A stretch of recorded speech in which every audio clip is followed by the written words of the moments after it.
حضرت لقمان کے بارے میں آتا ہے کہ ایک مرتبہ وہ ایک مسند پر تشریف فرما تھے اور لوگوں کے سامنے حکمت بھری باتیں ارشاد فرما رہے تھے، اور لوگ بڑی توجہ کے ساتھ ان کی طرف متوجہ تھے، ان کا احترام کر رہے تھے۔ اتنے میں ایک شخص آیا اور اس نے کہا کہ کیا آپ وہی نہیں ہیں جو فلاں وقت میں میرے ساتھ بکریاں چرایا کرتے تھے؟ حضرت لقمان نے فرمایا کہ ہاں میں وہی ہوں، میں تمہارے ساتھ بکریاں چراتا تھا۔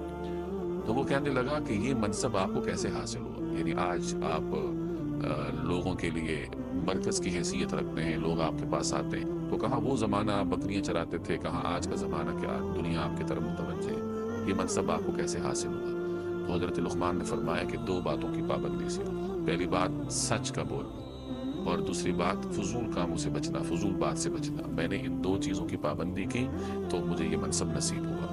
تو گویا فضول کاموں کا ارتکاب انسان کو تباہی کے راستے پر لے کے جاتا ہے، اور فضولیات سے گریز انسان کو کامیابی پر گامزن کرتا ہے۔